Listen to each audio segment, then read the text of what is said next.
Yo tout le monde, ici c'est Chris d'Iconic et vous regardez le 12e épisode du Lifestyle Decoder. Bon, encore une fois, je voulais vous remercier pour tous les encouragements, toute la force que vous m'avez donnée. Globalement, c'est super cool, merci beaucoup. Aussi, je voulais juste vous rappeler que le Lifestyle Decoder d'Iconic est certes l'émission phare de la chaîne Iconic, mais vous allez voir sur cette chaîne d'autres émissions se propulser. Vous avez déjà eu l'occasion de voir Cédric parle sport, donc vous avez les 2 épisodes, mais vous allez voir aussi des émissions beaucoup plus centrées sur la musique, sur la mode. On va essayer vraiment de vous proposer un panel d'émissions. Ceci dit, revenons au sujet. Bathing Ape, donc c'est le sujet de la semaine. J'ai connu la marque avec Pharrell Williams, notamment dans ce clip.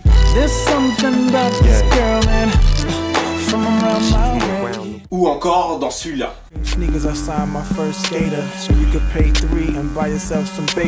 D'ailleurs, dans la foulée, j'ai connu Ice Cream, BBC et tout cet univers, quoi. À cette époque, enfin quand je dis à cette époque, je parle dans les environs de 2006-2007, quand tu réussissais à te procurer du Bape, putain, bah t'avais de la chance, parce que la plupart des modèles étaient du fake. Tout le monde se faisait avoir, et moi y compris. Comme tout le monde, je suis allé à Châtelet, je suis tombé sur la première boutique qui vendait du Bathing Ape, et j'ai mis les sous sur la table. Eh, me juge pas, j'étais jeune, j'y connaissais pas grand chose. Donc Bape ou Bathing Ape a connu son âge d'or entre 1990 et fin des années 2000. C'est notamment à cette période que la marque a développé tout un univers assez impressionnant. Mais à partir de 2010, enfin 2009-2010, les choses ont commencé à se gâter pour Bape, avec le départ de Nigo, les problèmes financiers. Donc dans cette vidéo, je vais revenir sur les fondations de Bape en faisant un petit peu d'histoire.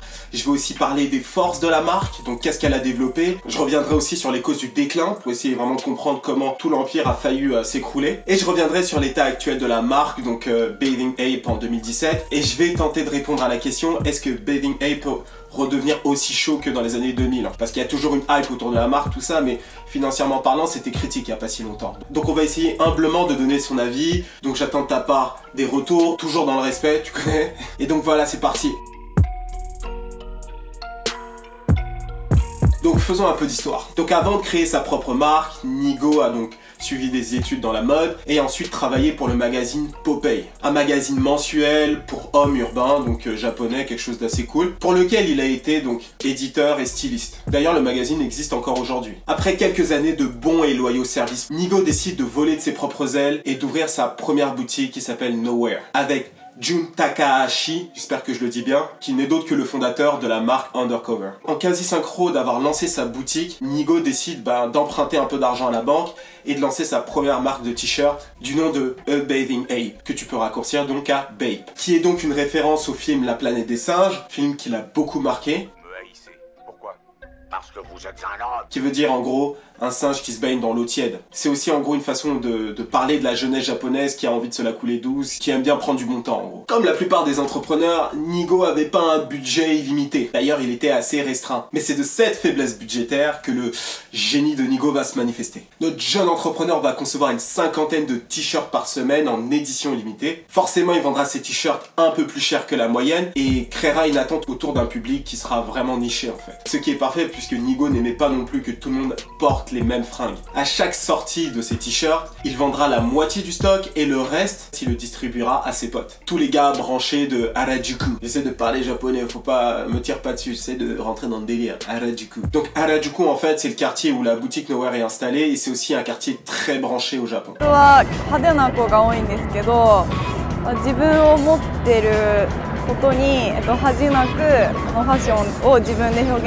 Parmi ses potes branchés, on compte des gens comme Skating, qui est aussi le lead designer de Bape, donc il travaille directement avec Nigo, mais aussi Shin Takazawa de la marque Neighborhood, Tetsun Chiyama de W Taps. Donc voilà, ils s'entraidaient, traînaient ensemble, ce qui est assez drôle parce que eux tous ont monté leur empire de leur côté. Élément important, Nigo lui-même était mentoré par Hiroshi Fujiwara, l'un des précurseur du streetwear au Japon et aussi le premier DJ hip-hop japonais. Ce qui est pas rien, hein. Suite au gros succès que la marque va connaître, Bape va être demandé partout au Japon. Et d'ailleurs en 98, Bape va être tellement demandé au Japon que près de 40 stores vont passer commande chez Nigo pour pouvoir vendre du Bape. Et c'est là que Nigo va réaliser son vrai premier coup de maître, qui va purement et simplement annuler les 40 commandes de ses boutiques. Chaud, hein? Et tout cela pour se concentrer sur un seul point de vente, la boutique Bape qu'il a ouverte. Donc bien évidemment, les ventes décollent grâce à cette méthode-là, et c'est à ce moment précis que Nigo invente un peu ce concept de l'exclusivité, de la hype, et du fait que tout le monde se rassemble autour d'un seul même point, ce que des marques comme Supreme ou Palace peuvent faire aujourd'hui. Et donc pour innover dans le streetwear, ce qu'on constate, c'est que Bape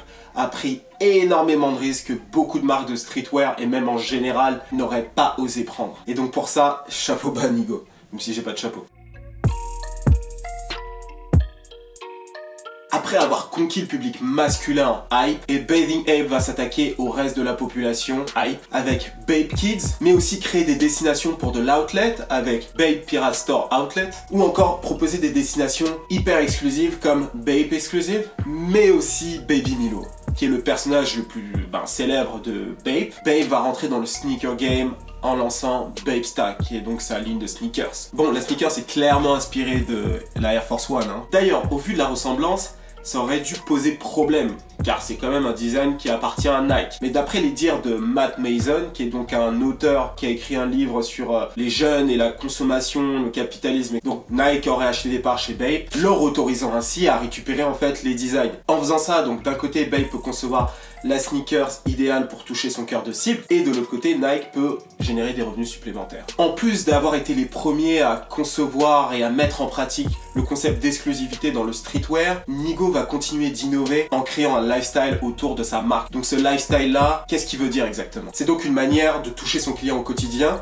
pour qu'il reste connecté à sa marque. Pour ça, il a créé des choses comme Bape Café and Gallery, Bape Cuts, donc un salon de coiffure, Bape Sound, un label de musique où il œuvra comme DJ. Il sortira d'ailleurs un projet en 2004.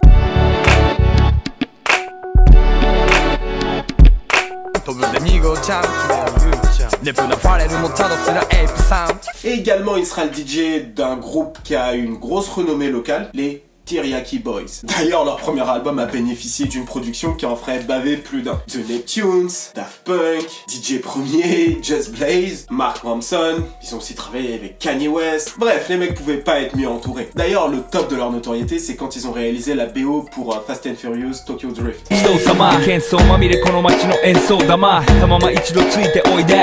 Et même Bape TV, qui était donc rediffusé sur Space Shower TV, une autre chaîne japonaise, où Nigo jouait un petit peu le rôle de présentateur, où il montrait son lifestyle, donc on le voit souvent chez lui, où on le voit vivre sa vie de pacha un peu, tu vois. On le voyait aussi aux US avec des rappeurs. Bape TV.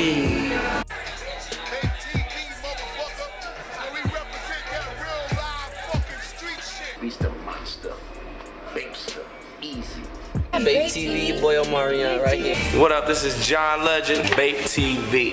Je l'ai pas précisé, mais Nigo parle pas l'anglais, donc c'était assez bizarre de les voir ensemble et essayer de communiquer. Bien que cette stratégie paraît un petit peu démesurée et un peu folle, Bape n'est pourtant pas la première marque à avoir fait ça. Et avant elle, d'autres marques avaient fait ce type de diversification. Des marques comme Armani ont poussé le délire beaucoup plus loin, des fleuristes, des restaurants ou encore des hôtels.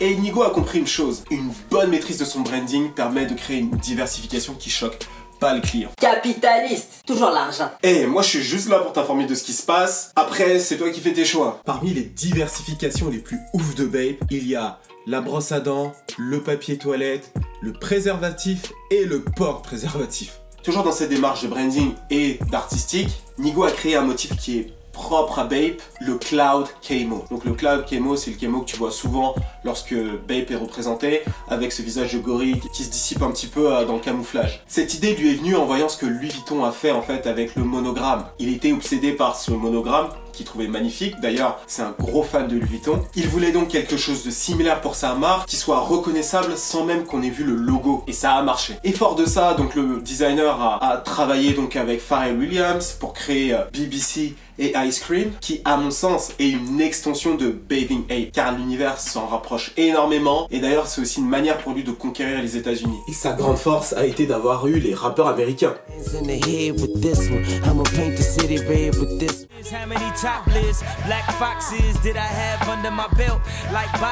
Bien qu'il soit un véritable génie du branding et de la création artistique, Nigo a cependant un vrai problème avec la gestion financière, et c'est ça qui va causer tous les problèmes de Bape jusqu'à sa revente. À partir de 2009, Bape a commencé à sérieusement accumuler les dettes. Et selon le Wall Street Journal, la marque japonaise était endettée à hauteur de 2,6 milliards de yens, ce qui équivaut à peu près à 22 millions d'euros. Les raisons de ces dettes sont notamment dues à l'expansion fantaisiste de Nigo. Il voulait être partout trop tôt, comme je l'ai dit, restaurant, coiffeur... C'était beaucoup trop pour la marque à ce moment-là, trop d'argent investi et pas assez qui rentre. D'ailleurs, c'est dire, il prévoyait même de faire un hôtel. C'était son rêve qu'il disait. Et sans parler la contrefaçon qui a fait beaucoup de mal à la marque. Comme je t'ai dit en intro, je les ai pas aidés. Tu te rappelles du vieux t-shirt Baby Milo là qui traînait au Chémar là? Voilà, bah c'est ça. C'est à cause de ça. Et donc en plus des ventes qui chutent auprès des connaisseurs, entre guillemets, bah la marque passait pour une marque cheap quoi. Du coup, la même année, en 2009 donc, bah Bape a décidé de fermer sa boutique de LA et a décidé de se réorienter plus sur le marché asiatique. Et quelques années plus tard, disons en 2011, Nigo décide donc de revendre la marque au conglomérat hongkongais qui s'appelle donc Haiti pour la misérable somme de 2,8 millions de dollars. Merde. À ce même moment, il quitte son poste de PDG pour devenir consultant pour la marque, pour une période de 2 ans. Donc c'est histoire de pouvoir faire la transition entre le nouveau PDG, les nouvelles équipes et son départ, pour que les choses se fassent de la façon la plus lisse possible. Et donc, au terme des 2 ans, Nigo quitte Bape pour de bon, pour ensuite rejoindre donc Uniqlo en tant que directeur artistique et en parallèle ouvrir une marque de t-shirt qui s'appelle Human Made, très inspirée de l'esprit vintage américain. Et là on passe au renouveau et je te donne mon avis. Malgré son déclin commercial, Bape n'a pas perdu de sa superbe auprès des cool kids et même auprès des tarés.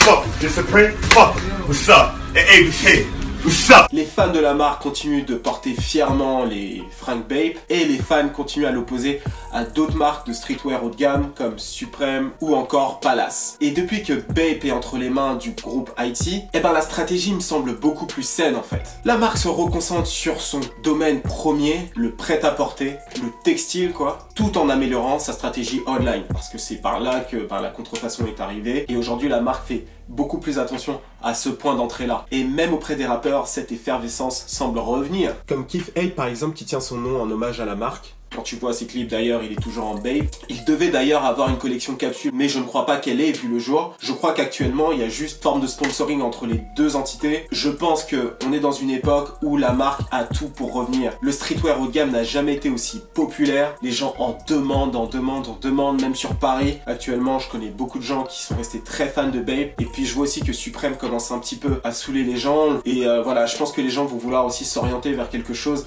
qui est un peu moins populaire d'une certaine manière. Et je pense que c'est la période parfaite pour Bape de revenir. Donc voilà mon point de vue. J'espère que tu as aimé la vidéo. Si c'est le cas, écrase ce bouton bleu. Donc active cette cloche si tu viens d'arriver. N'hésite pas à regarder les anciennes vidéos. Il y a des choses qui peuvent t'intéresser. Donc c'était Chris du Lifestyle Décodeur d'Iconic pour vous servir. Cheers!